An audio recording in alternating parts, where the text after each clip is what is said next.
दिखाया जाता है कि बकी बार्न्स हाइड्रा के बेस में है, जहां पर उसके ब्रेन को वॉश किया जा रहा है। विंटर सोल्जर और बकी बार्न्स एक ही हैं, यानी कि विंटर सोल्जर का नाम ही बकी बार्न्स है।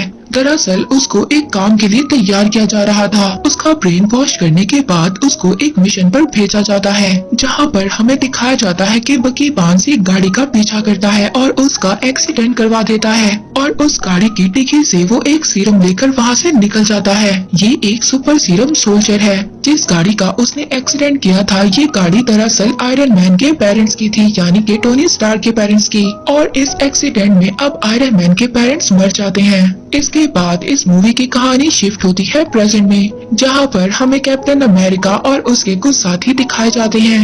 ये सब के सब नाइजीरिया के लैब में हैं। वहाँ पर एक सोल्जर को, जिसका ब्रेन बिल्कुल बकी बार्न्स की तरह वॉश किया गया है, उसको एक बायोलॉजिकल वेपन चुराने से रोक रहे होते हैं। कैप्टन अमेरिका के साथ उसकी पूरी टीम भी थी। अब उसकी पूरी टीम उन लोगों को एक एक कर मार देते हैं। अब वो एक सिर्फ सुपर सोल्जर बचता है और उसके सामने कैप्टन अमेरिका था।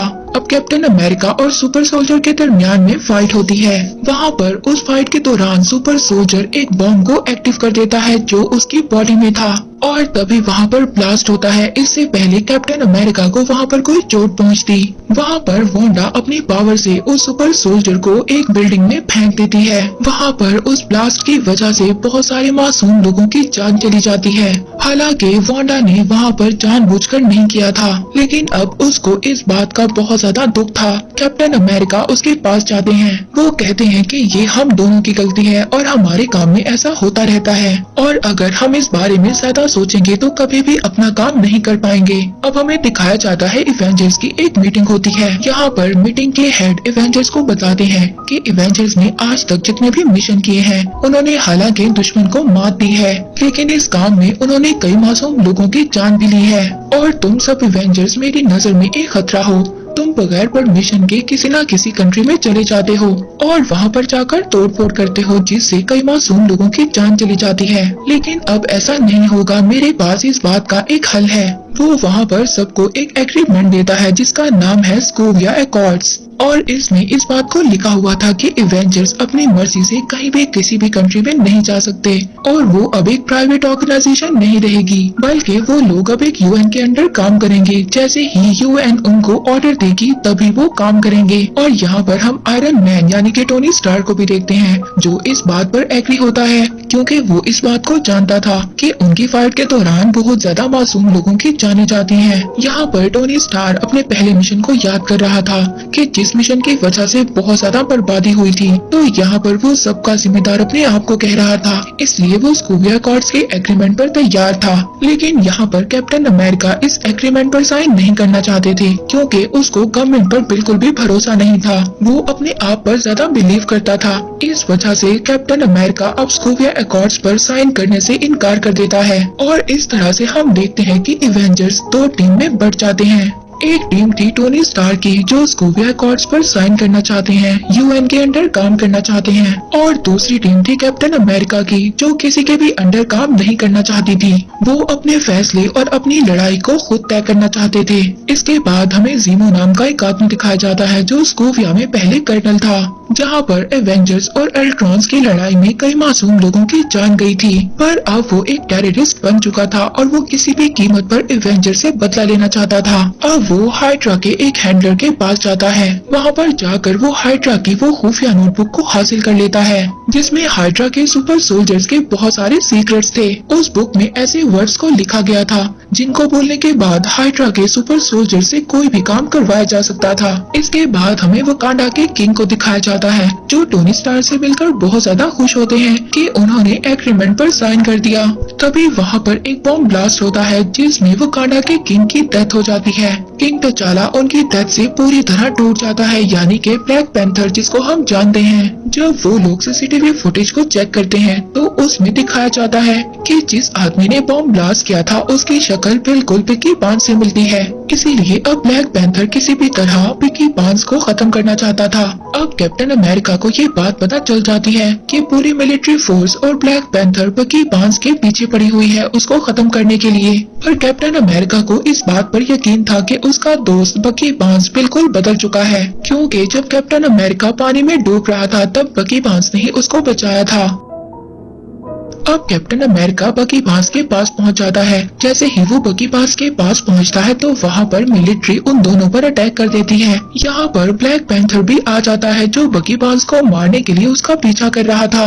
यहाँ पर कैप्टन अमेरिका और उसका साथी दोनों मिलकर बकी बार्न्स को बचाना चाहते हैं, पर किसी तरह ब्लैक पैंथर बकी बार्न्स को पकड़ लेता है। इससे पहले वो बकी बार्न्स को वहाँ पर मारता, तभी वहाँ पर आयरन मैन का दोस्त जो मिलिट्री में सोल्जर है वो आ जाता है। उसके पास आयरन मैन का दिया हुआ सूट है जिसका नाम वॉर मशीन है। वहाँ पर वो अपनी टीम के साथ आ जाते हैं और सबको अरेस्ट कर लेते हैं। सबको एक खास जगह पर ले जाया जाता है और बकी बार्न्स को एक खास जगह पर रखा जाता है। इसके बाद वहाँ पर बकी बार्न्स के पास एक साइकियाट्रिस्ट आता है।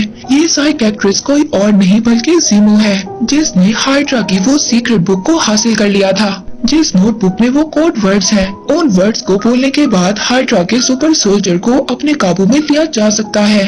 और जब ज़ीमो वहाँ पर उन वर्ड्स को बोलता है तो बकी बार्न्स का दिमाग पूरी तरह से घूम जाता है। अब वो पूरी तरह से ज़ीमो के कंट्रोल में था। तभी यहाँ पर कैप्टन अमेरिका और उसका साथी भी आ जाता है। ये यहाँ पर बकी बार्न्स के सामने टिक नहीं पाते क्योंकि इनके वेपन्स को ले लिया गया था।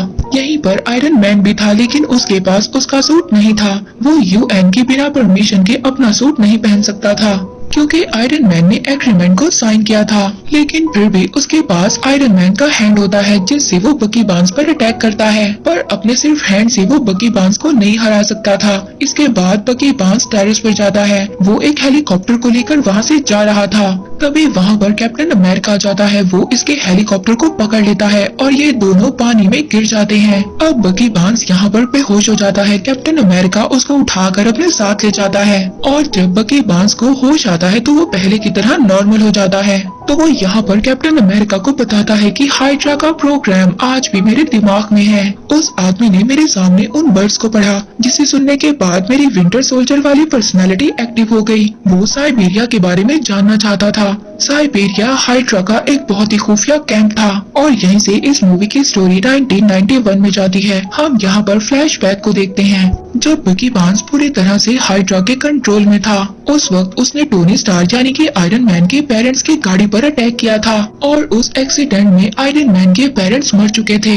बकी बार्न्स ने उस गाड़ी से उस सुपर सोल्जर सीरम को भी चुरा लिया था। इस सीरम से हाइड्रा बहुत ज्यादा सुपर सोल्जर्स को बनाती है जो बकी बार्न्स से भी बहुत ज्यादा पावरफुल है और ये लोग आज भी साइबेरिया के एक खुफिया कैंप में हैं और इनका भी मेरी तरह से पूरा ब्रेन वॉश है और ज़ीमो इन लोगों का इस्तेमाल करना चाहता है। और अब ज़ीमो उस खुफिया कैंप की तरफ निकल चुका है। अब उसको रोकने के लिए कैप्टन अमेरिका एवेंजर्स की एक टीम बनाता है। वहीं पर दूसरी तरफ हम उनके मीटिंग के हेड को देखते हैं जो टोनी स्टार्क को कह रहा था कि बकी बार्न्स की वजह से बहुत ज्यादा मासूम लोग मारे गए हैं और हमें जल्द ही बकी बार्न्स चाहिए। अब टोनी स्टार्क को देखते हैं जो स्पाइडरमैन के घर जाता है। वो स्पाइडरमैन को अपनी टीम में शामिल होने का कहता है और वहीं पर वो स्पाइडरमैन को एक नया सूट भी ऑफर करता है। और अब टोनी स्टार्क यानी कि आयरन मैन की टीम में स्पाइडरमैन, ब्लैक पैंथर और बहुत सारे इवेंजर्स हैं और अब इस तरह से इवेंजर्स की टीम अलग अलग हिस्सों में बढ़ चुकी है। अब ये दोनों टीम्स एक दूसरे के आमने सामने होती हैं। इन दोनों टीम्स के दरमियान जबरदस्त फाइट होती है।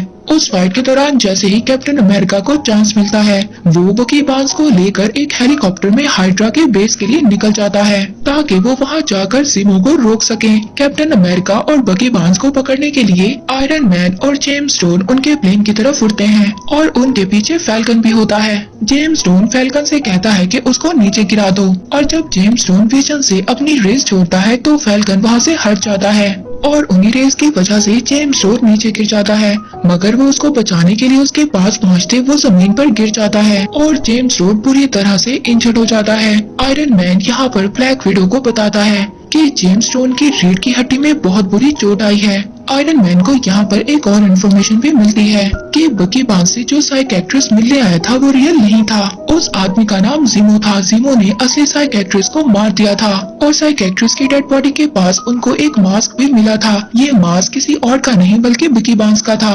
आयरन मैन यहाँ पर समझ जाता है कि बकी बार्न्स को फंसाया गया था। वकांडा के किंग जो ब्लैक पैंथर के फादर थे, उनको बकी बार्न्स ने नहीं बल्कि ज़ीमो ने मारा था।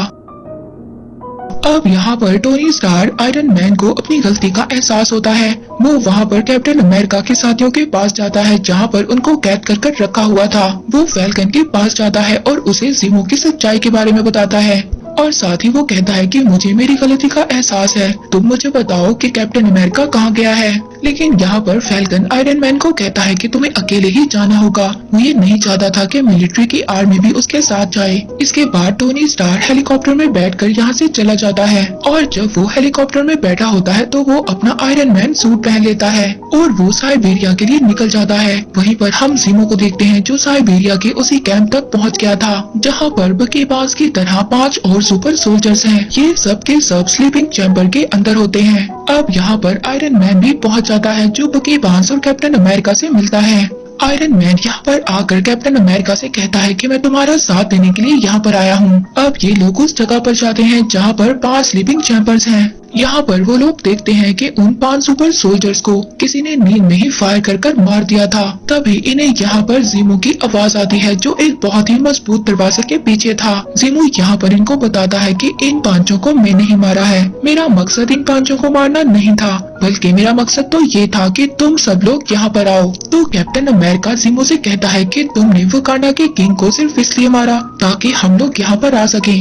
अब जैसे ही कैप्टन अमेरिका ये सब कुछ बोलता है तो वहाँ पर ब्लैक पैंथर भी मौजूद था जो ये सब कुछ सुन लेता है। तो वो ये बात सुन लेता है कि उसके फादर को बकी बार्न्स ने नहीं बल्कि ज़ीमो ने मारा है। अब इससे पहले ये ज़ीमो पर अटैक करता ज़ीमो यहाँ पर एक रिकॉर्डेड कैसेट चलाता है जो रिकॉर्डेड कैसेट 1991 की थी। उस वीडियो रिकॉर्डेड में आयरन मैन देखता है कि बकी बार्न्स ही था जिसने उसके पेरेंट्स को मारा था। वो वीडियो देखने के बाद आयरन मैन बिल्कुल आउट ऑफ कंट्रोल हो जाता है। वो कैप्टन अमेरिका से वहाँ पर पूछता है कि क्या तुम्हें इन सब चीजों के बारे में पता था।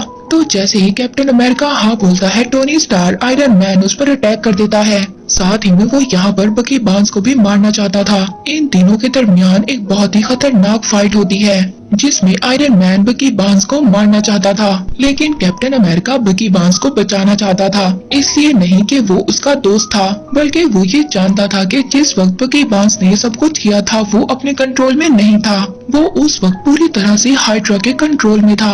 अब यहाँ पर इन तीनों के दरमियान एक बहुत ही खतरनाक फाइट होती है। बकी बार्न्स यहाँ पर आयरन मैन के सूट के आर्म रिएक्टर को पकड़ लेता है। तभी आयरन मैन की बॉडी से रेस निकलती हैं और वो रेस बकी बार्न्स की बाजू को अलग कर देती हैं जिसमें उसकी सारी पावर्स थी। इसके बाद वो कैप्टन अमेरिका को मारने वाला था, पर जैसे ही वो कैप्टन अमेरिका पर अटैक करने वाला था बकी बार्न्स उसका पांव पकड़ लेता है जिससे कैप्टन अमेरिका को मौका मिल जाता है और वो टोनी स्टार यानी कि आयरन मैन को जमीन पर देकर मारता है और वो अपनी शील्ड से आयरन मैन के मास्क पर अटैक कर रहा था जिससे उसका मास्क तो टूट जाता है।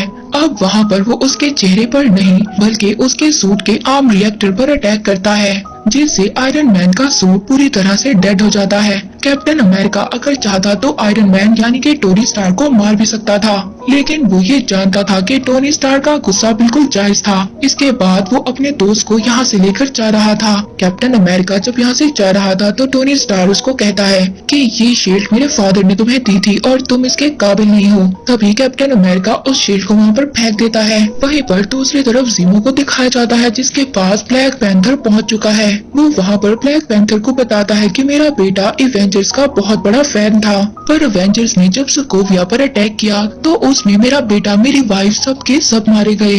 इसलिए मैं एवेंजर्स से बदला लेना चाहता था। मैं उनको आपस में लड़वाना चाहता था और वो काम मैंने पूरा कर दिया। तुम्हारे फादर एक अच्छे इंसान थे, इस बात का मुझे अफसोस है। और अब ज़ीमो यहाँ पर अपने आप को शूट करना चाहता था मगर ब्लैक पैंथर उसको रोक लेता है और अथॉरिटीज के हवाले कर देता है। वहीं पर हमें टोनी स्टार को दिखाया जाता है उसके दोस्त के फाइट के दौरान पाँव बिल्कुल खराब हो चुके थे। उसके लिए एक्सोएस स्केलेटन पाँव बनवाता है जिसे पहनकर वो एक बार फिर से चल सकता है। मूवी के लास्ट में हमें वकांडा कंट्री दिखाया जाता है जहाँ पर बकी बार्न्स को एक स्लीप पिल्स में डाल दिया जाता है ताकि वो अपने ब्रेन को पूरी तरह से रिकवर कर सके और कभी भी कोई भी उसको अपने कंट्रोल में ना ले सके। पोस्ट क्रेडिट सीन में हमें स्पाइडरमैन दिखाया जाता है जिसको आयरन मैन की तरफ से एक गिफ्ट मिलता है जो कि एक वेब शूटर है। और इसी के साथ कैप्टन अमेरिका सिविल वॉर यहीं पर एंड हो जाती है।